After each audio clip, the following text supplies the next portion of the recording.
Howdy, howdy, howdy. How are y'all all doing? Welcome to episode 174 of Cliff Notes Live, something like that. I think it's 174. Welcome aboard, all of y'all. Hope y'all are having a fantastic Monday. It's Earth Day. Welcome to Earth Day. Another year living here on this earth. I read a lot. I read a lot of science fiction. All the science fiction I read, most of it involves going off to other planets and exploring and all that. I love the technology. I love the dreamers that get out and do all of that. But kind of glad we got some green left here on the earth as well. So I hope y'all are doing fantastic. Let me start off with a big old SKD 143. Love my wife, love my kids, love reality TV. Love you guys that come out here every Monday night with me, watching live or watching on replay. As well. I appreciate y'all. It makes Mondays that much more fun. So with that being said, Big Brother just around the corner, Big Brother USA. So if you haven't already done so, you could consider subscribing to my channel, hitting the notification so you know whenever I drop one of those morning recaps.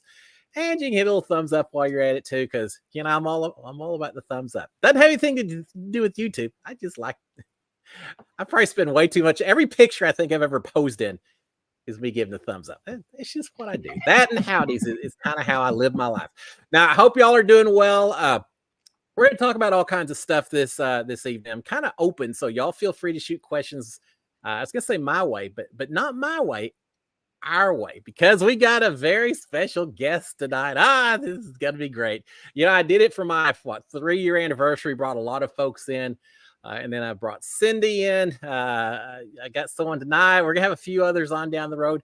But without any further ado, discussions, whatever, let me go ahead and let me do this. Let me go through and check, see who's out here first. And I'm just teasing y'all, and then I'll bring in some our special guests. So real quick, let me just look and see.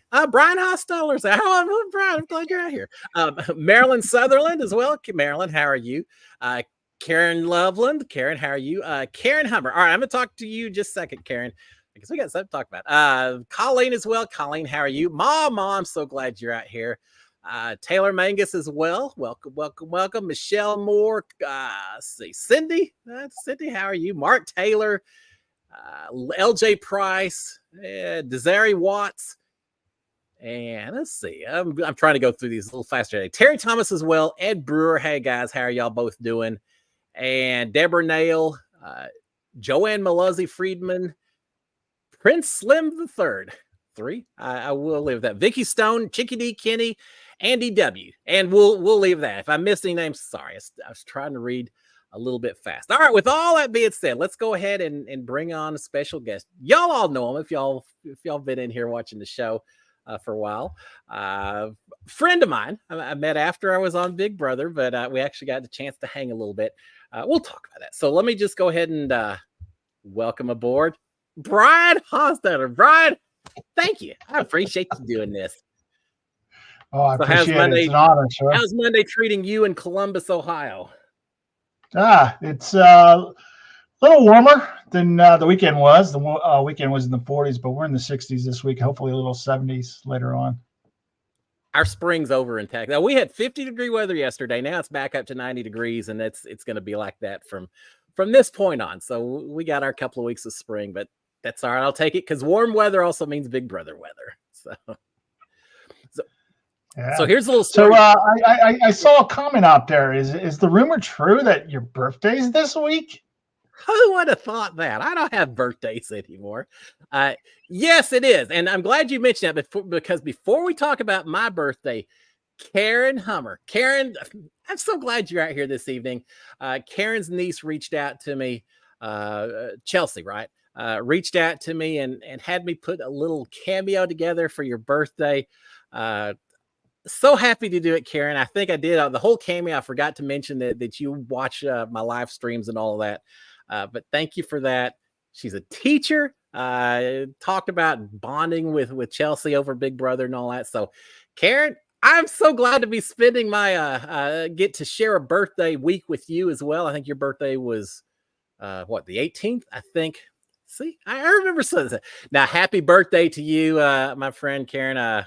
It's just like Jasmine from Big Brother. This is my birthday week. It's my birthday month, so you can't vote me out. So, yeah, it is my birthday. I'll be turning 59. It is hard to believe. I was 50. I guess I was 54 when I went into the Big Brother house. It is hard to believe it's been 5 years since I was on Big Brother. It doesn't seem that long. And now our job is to get you on, Brian. That would be the next one. That would be the dream. That would be the dream come true. We're going to talk about the auditions real quick. I don't want to dominate the conversation, but real quick, Brian and I had talked to each other online and all of that. But I actually had to go to West Virginia for some work meetings and things like that. And I had to actually fly into Columbus, Ohio, and then drive a car because I don't know that West Virginia has a lot of fine, nice, fantastic people in West Virginia. But it was easier to fly into Columbus for where I was going. Brian reached out and said, "Hey, you got a chance? We'll let's grab a beer." And so we actually did that on the way back. I actually had a few hours. I think we took advantage of the entire time we were there. Was it the landing zone or something? We sat there and had a few beers and just talked Big Brother and life and everything. And I had an absolute blast, Brian. It was so much fun. I guess being on the show and getting to meet so many people from so many different people, even the Ohio State jacket and everything. I was happy to see you. So yeah, that was a lot of fun. And I guess before that, even you had sent me an audition video, hadn't you? I was starting to think if it was before or after that. Yeah, I think it was the first audition video right after your season. Okay. I asked for your feedback. You provided great feedback on that. Well, good. Obviously not quite the feedback that we needed to get since it's tough. These last couple of seasons have been tough to get a slot in because unfortunately the older person getting on there, if you're 20 something, you got a few spots available. Otherwise, you're kind of fighting over one, maybe two spots. And right after my season, you had All Stars, and then but we're gonna make it happen. I remember and I'm gonna ask you this. What when you did your video, and because I remember, I obviously it had impact because I remember a couple of things you mentioned, but what were the big things that you emphasized that you were trying to get across to the producers when you're trying out with you? Because you've tried out a few times, haven't you? Yeah, every year since right after your season. Actually, your season is what tuned me into Big Brother and the depth and the your online notes and everything. So I've learned a lot of the show through your live show. No, appreciate it. It's all about trying to figure out how you fit into that particular season, and you don't know until it shows up. But you're just one puzzle piece out of a bunch of them. You may be that square peg they're trying to fit in a round hole sometimes. But I asked a question, I kind of overtalked myself. But what were the things that you've tried to emphasize on yours? At least that one I saw.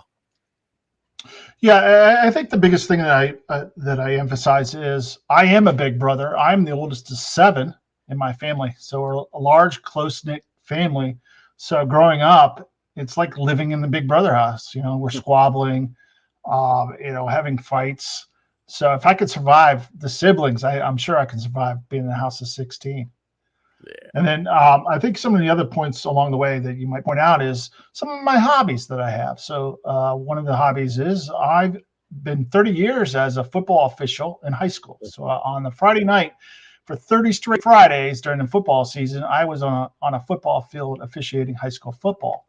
And I love that so much that this is my 29th year as a track and field official. I also do college track. Where I'm a starter and do several other positions in track and field. So you get to pull the trigger on the gun and everything, huh? Yeah, I do.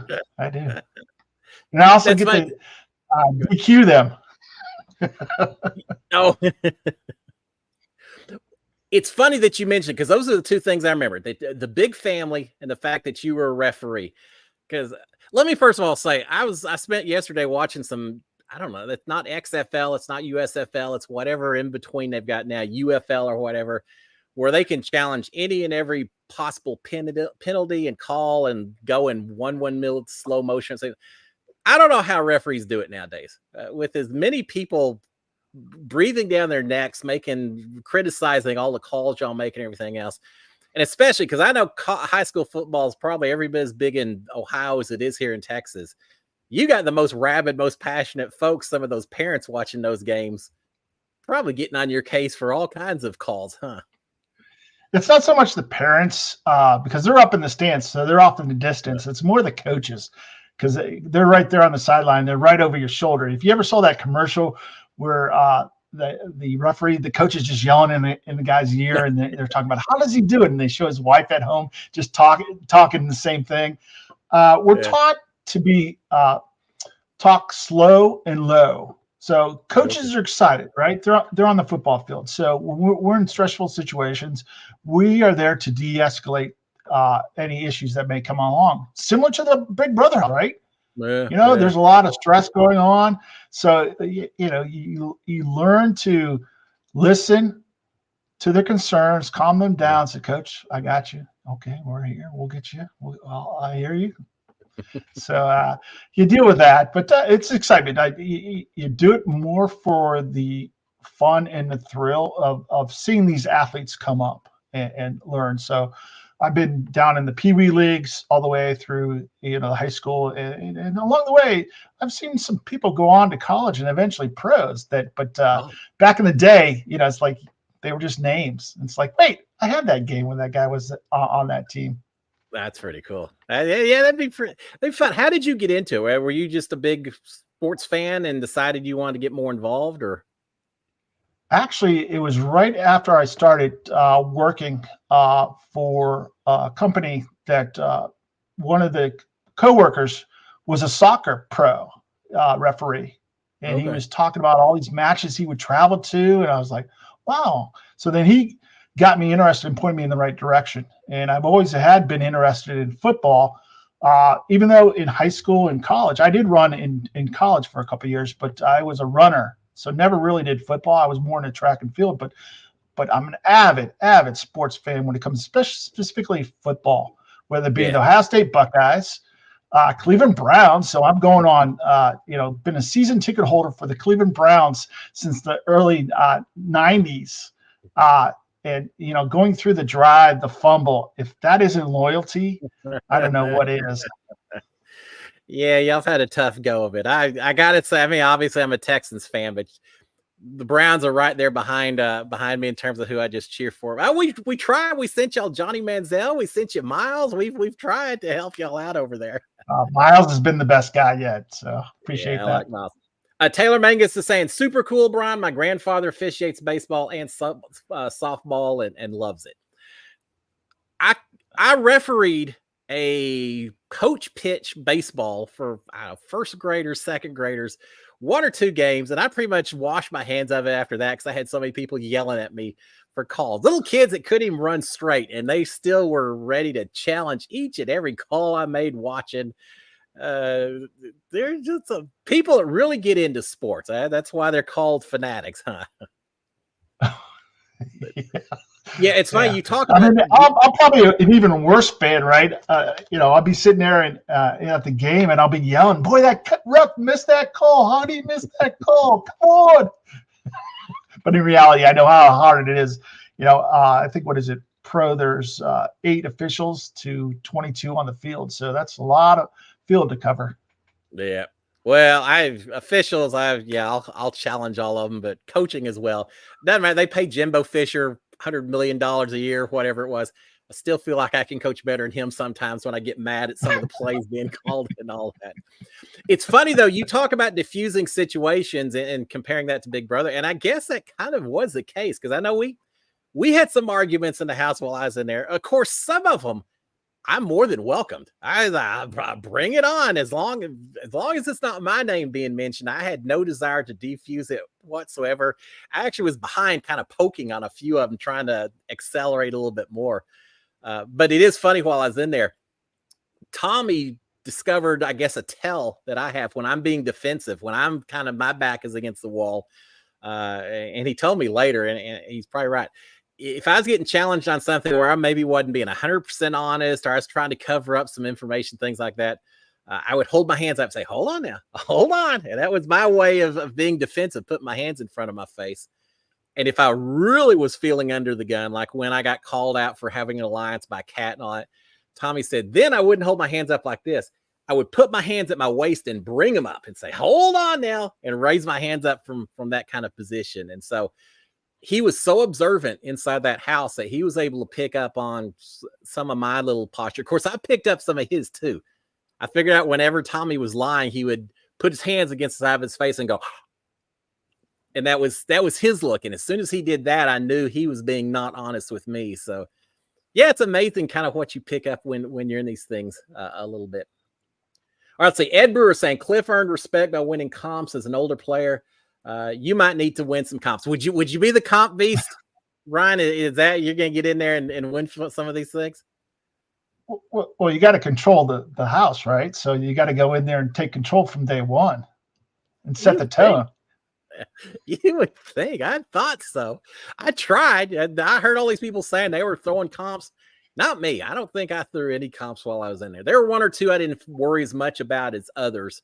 But I was trying to win every single one I could. So yeah, it's a life experience. Why not enjoy it? That's right. I didn't stand a chance winning the wall comp, but I got up on that wall saying, by God, I'm going to win this thing. Until I don't, I'm going to try to win this thing. Yeah, I think you do well. I got a little more mass on me than you did. I think you would. You do, but you show those youngsters a thing or two. So I do have a question. So when you first walk in the house, right, you start looking at people and assessing them, and quickly you form opinions, right? Yeah. So can you talk about one person or a particular person that you misjudged off of first impressions and later on? Yeah, that's pretty good. I mean, some of them were so obvious, like Jackson, Mickey, and Jack. They were just loud. They were Tommy was just an Energizer bunny. He was hopping around everywhere. So there's certainly some that pretty much lived up to what I expected. One of them, let's see.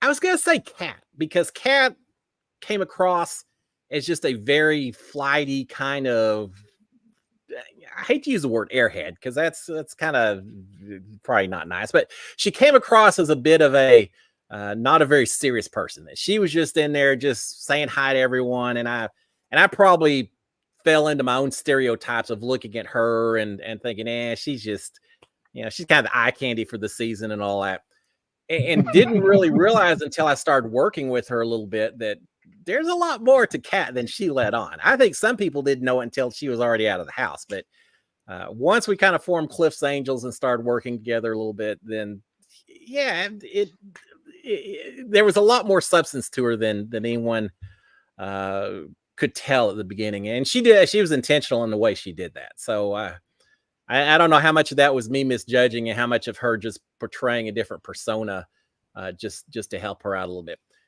I'm trying to think what else. Nicole, as tight as I was with Nicole, I don't even remember meeting her on the first day. She was so just kind of quiet and not really putting herself out there at all. So, my first day, I was sitting there thinking, God, just let me remember everyone's names. I don't want to forget someone's name and slide them, and they're going to boot me just because my memory's not going to let me do that. So it was hard. It was such a whirlwind. I barely remember that first day, except for when I got booted and had to fight my way back in. But other than that, it was a quick little day. All right, see, Chicky D. Kenny saying, I always remember Cliff not giving up on that slip and slide and kept doing it. All right, here's the deal with that, Chicky D. Now, as Brian said, it's the only chance you've got to do it, right? And I knew I wasn't going to win that either. I was right next to Jackson Mickey. He's sitting there running like the Flash. There's no way. I knew I wasn't going to win. And there was a part of me that wanted to keep doing it just because when else am I ever going to get to do a slip and slide wearing ballet shoes with a bunch of Crisco spread back? And it's a once in a lifetime bucket list kind of deal. But there was an ulterior motive. It wasn't just me saying, don't surrender, don't ever give up and all that. There was an ulterior motive, and that was that I knew Jackson had won that thing. I also was very worried that he was going to put me on the block because I had just gotten finished up trying to do this new alliance or agreeing to do this alliance with Tommy and Nick and all of them against Mickey and Holly. So I was trying to really go with that, you never give up, you never quit kind of mentality, because I thought Mickey would respect that a little bit. And I was, even during that competition, trying to do everything I could to try to not go on his radar for that following event. It's funny because after it was over, I went in while he was cleaning up in the bathroom, said, "Hey, it was kind of my fault other than Nicole's for this alliance. Don't put her up, put me up." And then I found out that Nicole did the same thing and said, "Put me up and not Cliff." So we were watching out for each other. And fortunately, he had bigger targets in the form of Christy Murphy. So it worked out anyway. So what kind of alliance would you form if you were in the house, Brian? Do you have an idea of who you would try to go with, or just whoever was wanting to work with you? Well, I'm a loyal player, so I think our gameplay would be similar as approach to find somebody that you're going to make their number. We're going to share a common number one, right? I'm a loyal person. I live that in my life, in my friends, in my family. I'm close knit to, so I have a tight circle. So I'd expect that to show up on the show also. So find somebody that you can trust, because you need somebody, right? You got to find somebody in there that you can trust, because it's a long game, and you can fight. And if you can get that trust on, you can start building those relationships. Yeah, I don't know how you could do it without having anyone in there. Kat talked during our season about, I've got a one-person alliance. I'm in an alliance of one. And I think she believed it to some degree too, but I had Nicole that I absolutely trusted. And if there was ever a time that she turned on me, I told her, say, if you do it for the right reasons, I never hold it against you. And I hope she felt the same way. But I feel like you've got to have someone that you can trust pretty much to the ends of the earth, just as a sanity check, just to bounce ideas off of, and just to compare notes, because no one picks up on everything while they're in there. I don't think you can be loyal to too many people, but I think one ride or die, maybe two if you want to get a little sneaky, is probably the way to do it. I was very lucky to have her in there, and I don't know that I really found her until maybe after Ovi was gone. I really started off thinking Ovi was going to be that guy I was going to work with, and then because of him, started working with Nicole, and unfortunately he left. And so it worked out well for the two of us. But yeah, I think you're right, Brian. I think that's the way you've got to do it. And you've got to keep your options open, right? Because like you had mentioned, your alliance there with Ovi, and you had to pivot pretty quickly, right? Yeah. Because he was the first boot. After, well, of course, for as far as live evictions, but David was the first. But yeah, you got to be able to pivot if you lose a key player like that. Yeah, who's making a good job now of that is actually Boston Rob. I'm not sure if you're watching Deal or No Deal Island. Oh my gosh, you're talking about being the underdog, and he is playing that role great. So can you imagine if he comes into a season? I'm teaming up with him. Yeah, right. Yeah. I'm amazed. Everyone knows he is such a huge threat, and yet they're still not going after him just yet. I love the dichotomy, the relationship between him and Aaron, because the little skinny, little young guy, and they're so different from one another, and yet they're using each other to some degree. It's like steak handling. Yeah, keep them close, but not too close. But I'm loving Deal or No Deal. I start off thinking, it's just kind of a random show, but there's a lot more strategy than I thought.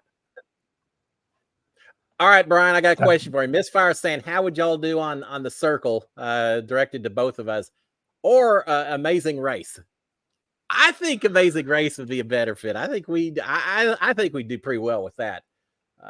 Oh yeah, definitely. Amazing Race, the way the countries, and I think we could.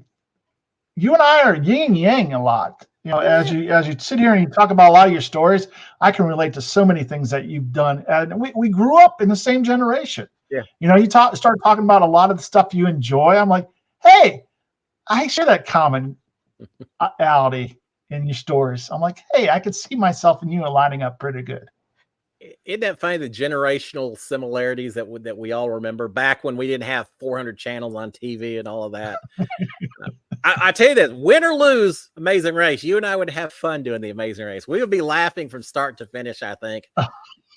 Hopefully not too much griping at each other, maybe reading a map here. I don't know. I think we'd do okay. I think we'd have a lot of fun doing it. Circle, I'm not as sure. Yeah, the circle's way because it's anonymous, so you don't know who you're really talking with there. Yeah, Marilyn's saying But she watched The Circle. I've been watching it as well this last season. Have you been watching it, Brian?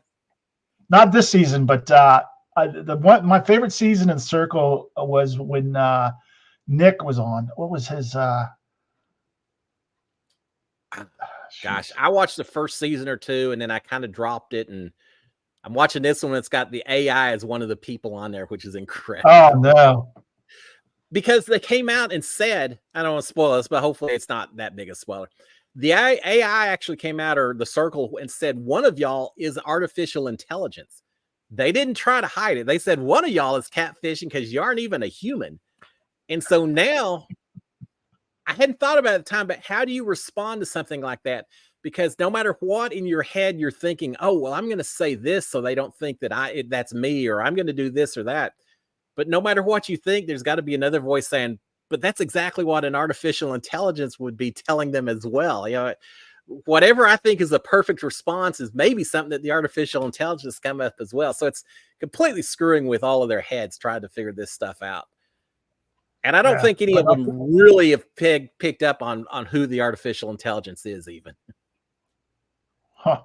That would be tough because I'll tell you what, AI is coming a long way. There's some, when you do Chat GPT and some of those other items there, man, it's some great responses to like, wow, I wish I could be that articulate.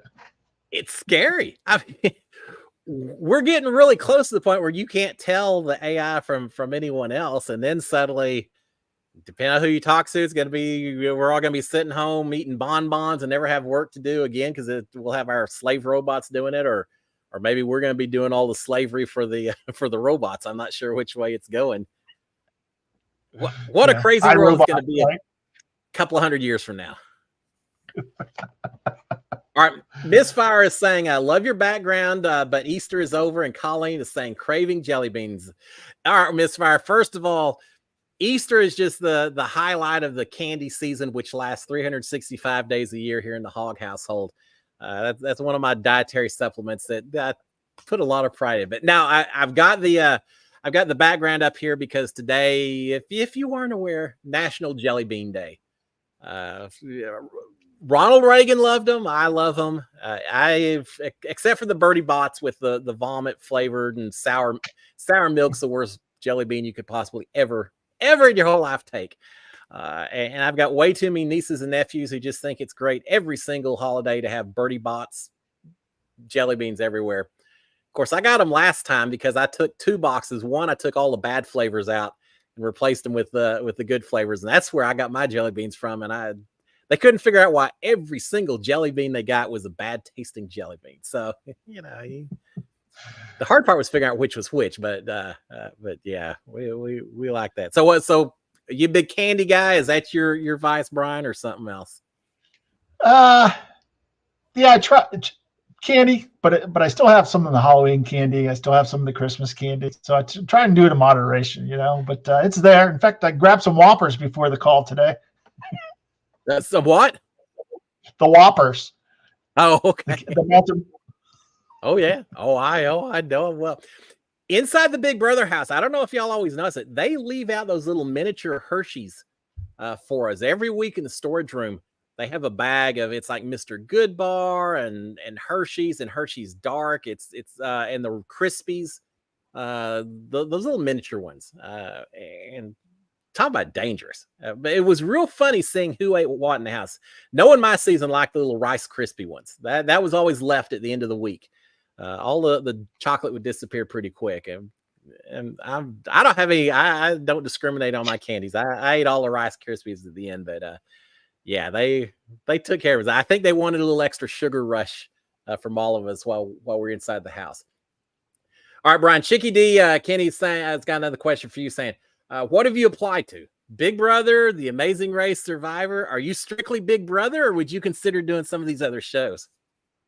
Well, actually, Big Brother was the main one that I've auditioned for every year. It's coming off your season, but yeah. I had a unique experience last summer where Survivor was auditioning on Put Bay, and we have place up in the lake that we spend summer times at, and just take a boat ride over there. And I dressed the part, and I got a couple of people that I knew that were Survivor fans, and went along with them and played the role. From the time I got on that boat, I was in mode to be, all right, I'm scouting, I'm playing, I've got a role to fill. Let me get the dirt on. I don't know how the audition process is going to be, right? Am I going to be in a room with some people that I'm on the boat here? So I'm just sitting listening to all these conversations, them talking about all the items there.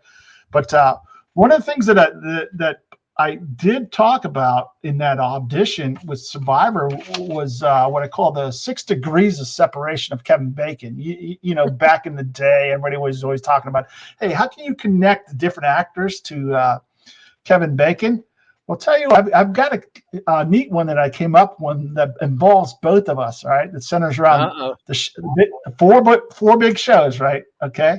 The Voice, right. The Apprentice, Big Brother, and Survivor. Okay. Yeah. So you're asking, how's that 6 degrees separation? And they all go back to Mark Burnett, and I'll talk through this. So if we start with you, your brother Bowie, right, was on The Apprentice season 1. That's right. The executive director was Mark Burnett, right? That's right. Mark Burnett. Now I'm going to go down to how this ties into Big Brother. So Mark Burnett and Jeff Probst are co-executives there, right? Who's the casting director for Survivor, Big Brother now?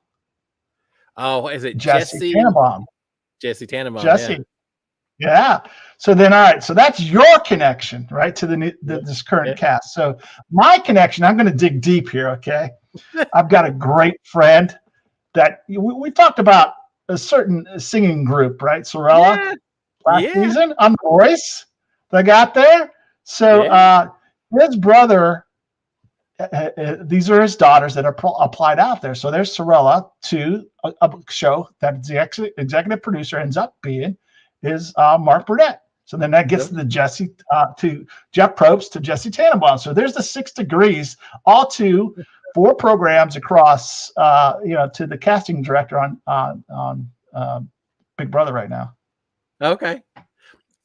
So did you use that as part of your audition when you got over there? Well, yes, I did. But guess what? I was so nervous when I was talking about that. I called him Rob Burnett instead of Mark Burnett. Oh. And afterwards, I was like, talk about, what was I thinking? I was so nervous. But they just kind of threw you in front of a camera. Nobody else there. And it was no different than doing a video now. But it was nice to be there with friends. I do really think that there are some people that I was with that will have a great chance. Yeah. If they ever get contact, they would do a great job on the show. They live and breathe Survivor. There are some passionate people in both reality shows, aren't there? But the beauty is every time you do one of those things, I feel like it just kind of it gives you a little more comfort factor for the next time you do it, and it makes it a little bit easier to talk to people on it. For me, I was so just doing it to embarrass my kids. So when I tried out, I had zero pressure, zero nerves, just because there is not a underdog bet that would have been worse than what I would have thought that they were actually going to take me on the show. I wasn't trying out to get on the show. And maybe that's what showed through is I was like, I don't give a damn. I'm just here just so I can tell my kids I tried out for the show or something. But I know a lot of people get nervous and think that it absolutely has to be perfect, especially, you're in front of a camera, you film and good or bad, you're done and you walk away and you're through with it. But when I did my cast, I did an in-person casting call. But now for all these people who are filming the videos, which is more typical now for all the casting and sending it in, you can film that thing 30, 40, 50 times. You may still think it's not perfect, but I almost feel like if you do it too many times, it becomes so perfect that it doesn't seem as natural. I'm not sure using the wrong word or flubbing some words or some of the things people worry about. I'm not sure that's as horrible a mistake sometimes as people think it is, because they just want to see someone that has the capability to have a personality and do a little bit of talking and all of that. Yeah. Unfortunately, I can't get past. I just need them to call me. Yeah. So hey, casting team, call me, because I can bring it. Well, you would bring one heck of an audience, if nothing else, because we would be out there promoting promoting Brian to the nth degree. Man, that would be so much fun. Yeah, Right. it's So let's different. go back to a little bit to your auditions there. So Yeah. you know, you've always talked bits and pieces of your audition, right? You talked about how you went out there, but then you really never have. We've never talked about the full strength from when you got that call, right? So after you did your auditions, you get this call. Kind of what was the next step? Did they introduce you to a casting person? Yeah, it was so weird. They as much as I say, I tried out, but then nothing's gonna come of it. You still hope. And I don't remember, I think it was a Saturday I showed up, and I think they told us like, hey, if you haven't heard from us by 9 o'clock tomorrow, Sunday, by 9 o'clock tomorrow night, it's probably not gonna happen this year. So we appreciate it. But just so you know, we don't want to lead y'all on. All right, fine.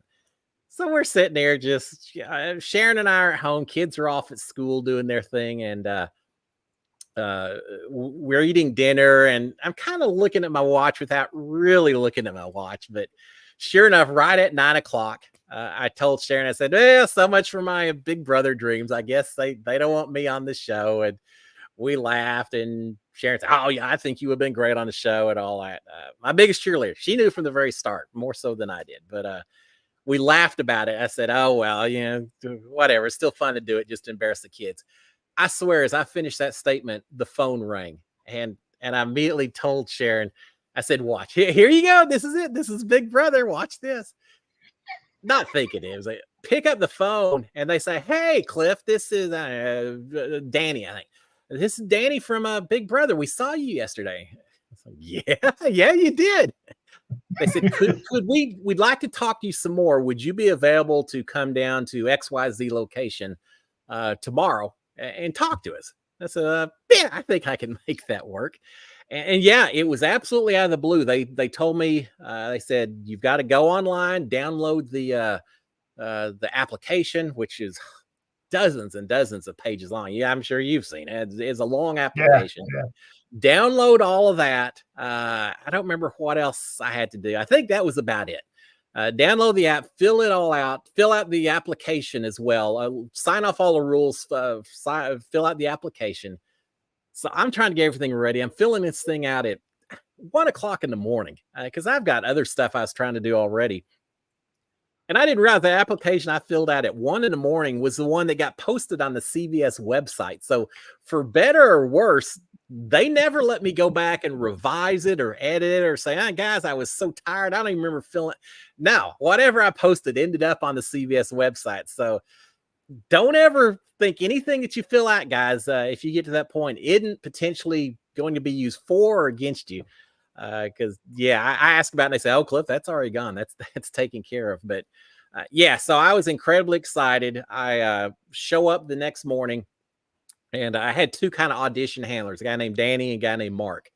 And I was the first person of the day. And I guess they had, I don't know, half a dozen or so of us they wanted to talk to, plus or minus. I don't know.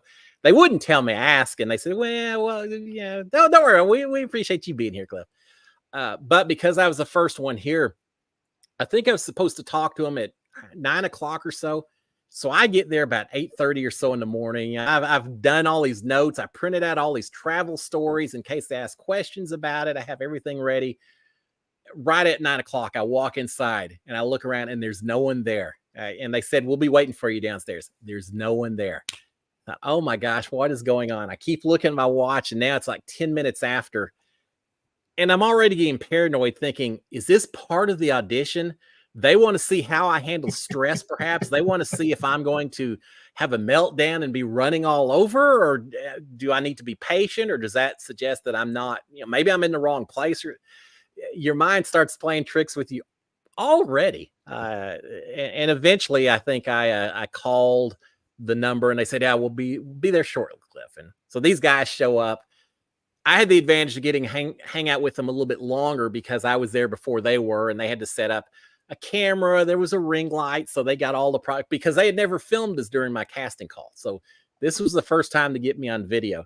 And so I was wearing the hat and I had my stories prepared, and we really just talked for about an hour. and it was just an extended them asking questions about my life, my background, that they a little thing. I remember them asking me some questions about my political views. I mean, they were trying to figure out Wow. what was going to work best for the show, and I'm trying to give them the answers that I think are going to work best, kind of what I think they want to hear, but also not that's going to betray who I am. And yeah, it's kind of a fine line that you ride sometimes. And so I tended to stay pretty honest, but I tried the whole time to make sure that they knew how open I was, and I was willing to talk about anything. There wasn't anything off limits, and just, I'm team Big Brother. I'm here to give y'all good content and all that. And we talked a lot about Houston, and that's it. And so for about an hour, I talked to these guys, and they said, "Okay, Cliff, I think that'll work for us." And then over the next few weeks, they would continually call back and say, "Hey, we need photos of you. We need stories. We need interesting facts." And they just kept asking for more stuff on and on. And every once in a while they'd call and say, "Hey, Cliff, just to let you know, you're now in the top 50. Oh, okay. Well, that's pretty cool. Wow. Hey, Cliff, and so they give you updates every once in a while, but every single time they would also say, "We're not saying anyone's been picked yet. Please don't get your hopes up. There's still a lot of people out there, Cliff. We're just saying that you haven't been cut yet." And there's a big difference between the two. I'd say, "Yeah, I know. I don't know. I'm not counting my chickens yet. I understand." And meanwhile, Sharon's at home the whole time saying, "You're going to go on the show, Cliff." And yeah. And it really wasn't until maybe a few weeks ahead of before the show started where I was down to like the top 30 or something. And then I was like, well, I can't imagine them still holding on to a lot of my particular kind of character type and all that. So yeah, maybe there is a decent chance. But yeah, that's how it worked. I just came back in, did an hour-long discussion. And then after that, it was just a little bit of back and forth. I went out to LA, had to spend a week out there answering all kinds of questions and all that. But other than that, it was just a lot of little emails and phone calls and things like that. Right. So thinking back on it, do you think you ever got a whiff or a hint of what the theme was going to be during your audition process? Oh, tried so hard. I don't even know if they knew or not, but I was sitting there thinking, okay, Big Brother 21. What is 21? 21 is legal age for gambling. It's blackjack 21. I kept thinking it was going to have some kind of gambling. I was thinking, Vegas. It's going to be, Las Vegas is the theme or something like that. I really thought. Not a clue. I tell you where I got my first clue was when I had to do pre-press before we went in the house. I had to do a diary room interview, and Jeff Schroeder was handling it for us. And they had me outside the sound stage where the house was, and they started to bring me inside, and then they said, "Hold on, just stay right here." And for whatever reason, we had to walk around everywhere with like blindfolds on. They didn't want anyone seeing our faces or us seeing other people. But for some reason, I hadn't put one on, and we got between the house, just inside the soundstage. And I looked to my left, and I could see this big wooden structure. It looked almost like a raft or wood paneling or something like that. And I thought, oh, that looks outdoors. That looks like my kind of environment there. It looked like a camp house type thing. And so that was the only inkling I had before we actually got into the house. They were very careful not to let us know anything. And again, I don't know when they decide on the themes and things like that. All right, Brian, Anna Run is saying, Rule is saying, Brian, would you prefer, for auditions, would you prefer to do a live interview or a video interview? Oh, definitely live, right? Because the live actually, just like what we're going through today, I can be more relaxed. And I think you've done a great job of make me feel comfortable. And I can be myself. It's easy. When I got you on here. Yeah, I'm not from the generation that is out there right now that can talk in front of a camera just like it's nothing, right? And go on live. But I guess we are live now. But anyways, point being is a different generation. Yeah, but, we're not the TikTok generation that records every meal and every waking moment. Of course, they may not be doing that for too much longer if Congress has their way. But I was happy. I was actually talking to Sharon about this earlier. I don't know if I would have gotten on the show if I had sent in a video. One, I may not have ever actually gotten around to doing it because, life gets in the way. But the other thing, too, is I feel like I'm a little more spontaneous when I'm talking to someone. And I feel like when someone looks at me in a live conversation, more shows through, if that makes sense. Whereas with a video, I don't know. I think I did a lot better because I was able to interact with people and take what they were giving me and giving it back instead of just talking for 3 minutes straight without really knowing who's on the other side of the camera watching. I think that's a huge difference. Right. Yeah. I get my energy from talking, Yeah. and you know, if I can get it in front of somebody and just have a conversation. I mean, look at all our conversations. We've gone hours, just you and I, just on simple topics and just talking Big Brother, right? Yeah. And it's Yeah. like, oh, got to go catch a flight. Otherwise, I think we could have talked a couple more Oh, hours. oh, trust me. Yeah. And my family will tell you, I when it's a topic that I am passionate on, I can go a long way with it. And really, for all of you who want to try out, we talk about highlight the things that make you stand out, this and that. At the end of the day, number one, you've got to prove to them that you can carry a conversation and that you are willing to talk. Now, having said that, I guess there are some people that make it on who are quiet, mousy kind of people who don't necessarily have the gift of gab, but for them, there's other things that stand out. So maybe I should even back off a little bit saying that, but certainly if you're a vocal person, now sometimes a little too vocal in terms of my decibel levels and all that, as I found out, but I think they like having people that can certainly interact with others, whether it's yelling and screaming or just someone who talks way more than they need to. They like both kinds in Big Brother.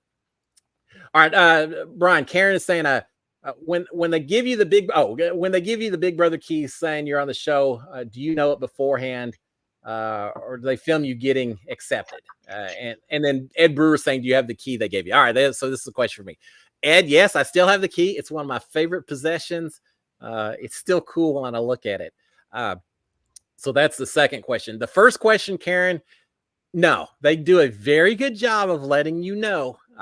By the time they came out there to film me, yes, I had a pretty good suspicion that I probably was not going to be sleeping in my bed that night. Yeah, you just kind of start feeling.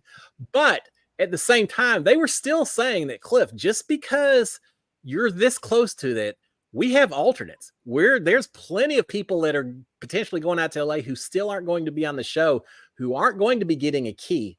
So don't get too happy just yet. We're just filming just in case. And I bought it hook, line, and sinker. I mean, oh, okay, sure. They filmed me one of the very first scenes they filmed was my family and I on a fishing dock. They filmed everyone who could be on. So like Christy Murphy, she was supposed to be an alternate. They came out to New Jersey and they filmed her. There's people I never even met that they filmed them. So they do film everyone. That's not a lie when we talk about that. But for me, the very first scene they filmed was my entire family on a fishing pier doing some fishing. And they're sitting here saying, hey, Cliff, why don't you look into tackle? Why don't you switch your fishing gear? Put a new lure on. And I'm so into the moment. I'm not even thinking about keys. I'm like, oh, yeah, I'll get this big fancy looking lure and catch me a fish for these guys or something. And when I looked down into the tackle box, there's the key that they had put in while my back was turned. Completely shocked, completely, none of it staged whatsoever. Whatever reaction you see from that first episode, that is the reaction of me seeing the key. Now, I've been told that sometimes they have to refilm it because some people tend to throw out some expletives that you don't necessarily see, or they tend to jump up and maybe jump out of frame or have wardrobe malfunction. They have a few little stories here and there. But for me, I said, do I need to put the key back? And they said, nah, Cliff, we're good. We got you. You don't need to do anything else. And they filmed a lot more of that intro later. But that was the one key reveal. It's the only time they filmed it. It's the only time. Yeah. One take Cliff, right? Well, yeah, that was I was suitably happy and excited and screaming and hollering. Yeah, my mom. Let me say this, Brian. There we go.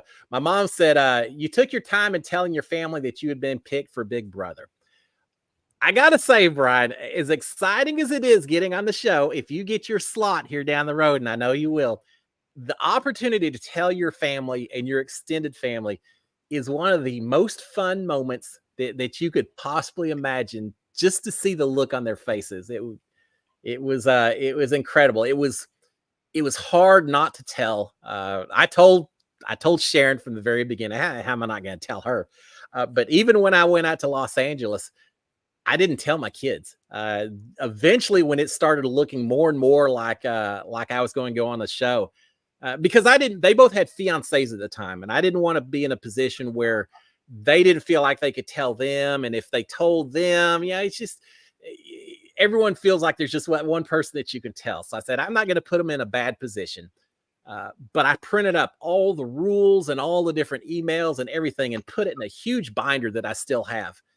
And I met them, Sharon and I met them at a restaurant. And I said, hey guys, I got a little something that I need to show y'all. And I gave them each a binder. And I found out later, they thought I was showing them they thought I was moving to Australia because they knew that I'd been, there was a job offer that potentially involved a move to Australia. And they thought we were moving overseas. But then they opened it up. And I remember my daughter specifically, just all of a sudden watching her jaw just, she was in shock when it said, welcome, you're now in the top 50 for Big Brother audition or whatever. And so they were excited.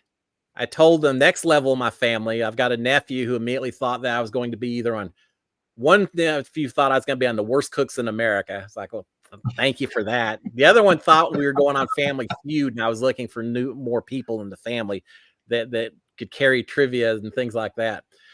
But then finally I told my entire family during, was it probably Christmas, New Year, somewhere right around there.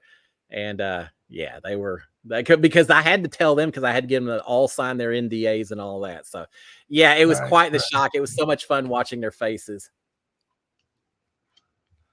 So, yeah, it was. Yeah, I tell you what, like I told my family, immediate family, it's like when you came out with the announcement today, I let them know to jump on. And okay. I'll tell you what, my one sister wants me to remind you. It's like, hey, she calls me your biggest stalker. Oh, you don't know some of the people I talk to, Brian. She always asks me, well, does Cliff know you're his biggest stalker? I will say this, whoever did this, I'm sure they were very sincere and very nice, and I was very appreciative. But the person who drew a portrait of me on the sole of their foot, on the bottom of their foot, and sent me a picture of their foot with my face drawn on in ink pen was a level of fandom that I hadn't really thought about at that point in time. But if you're out here still watching, I appreciate the effort. It just caught me off guard a little bit. You could have made a fortune if you put it on WikiFeed or something, but all right, Brian. Bing Bong is saying, if given the chance, if you had an opportunity for either position, Big Brother or Survivor, which one is more your game? Which one would you take if they just said, hey, take it? We love you so much, Brian. Either one. Even though I watched Survivor from day one, when I finally fell in love with Big Brother was season 21. I'd never seen it before until season 21. Wow. And as soon as I watched it, I dove into it and I said, you know what? I can do that. That's something that I believe in. It's like, wait, I can compete in that. And I became addicted ever since. And my family knows me so well. They're like, hey, what are you doing? And they don't even have to ask me anymore. Are you watching Big Brother? I'm like, yeah, I am. I'll go back and watch all the previous seasons and I'll pick it out and I'll look at a particular, how's this strategy? How did they use that? So I go back to the old episodes and watch that. I'm so ready to get you on there. God, that would be so much fun.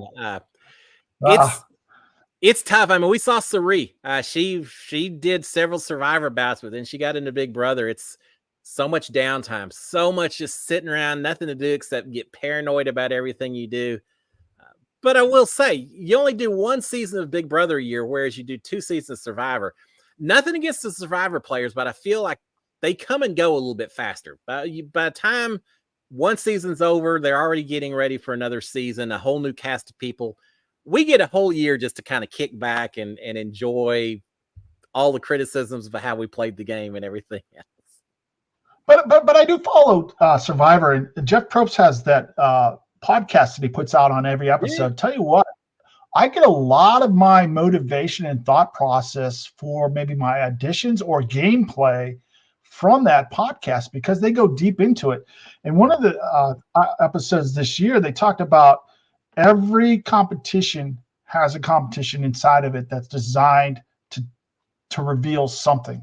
And you start thinking in the game differently in that perspective, right? Yeah. If you would think through some of the games that Big Brother does, especially like when you have to pick two people after you win, pick the next two going up here. That one's revealing strategy. Who's with aligned with who? If you're not fully aware, you become fully aware after that HOA competition or whatever competition it might be.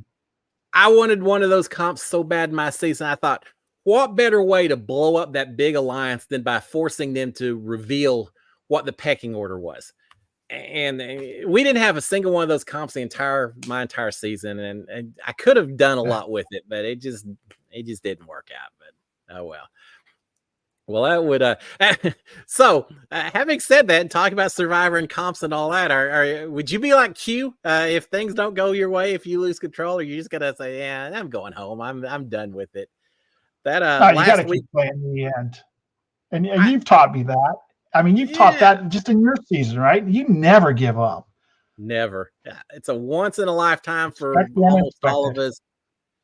God, anyone who quits this thing. I mean, if it's for mental health, there's certain things, injuries, mental health, things like that, where it makes sense. But if it's just because you have lost control of the game or you just don't like the way it's going or something, that would drive me nuts for the rest of my life if I was on it. I know during my season, Kat during the first week was talking about self-evicting. I said, you can't do it. Yeah, I'm on the block with you. Maybe that works to my advantage if you do, but I don't want to see anyone ever quit like that. And that includes Survivor as well. It drove me crazy last season with so many people quitting. And yeah, I know that wouldn't be you, Brian. You'd be out there the last dying breath fighting for that thing. Please keep me. Well, yeah, maybe not quite. Who was, I forgot his name. Bunya. Y'all tell me the Survivor is on the ground. I said, please. What? Yeah.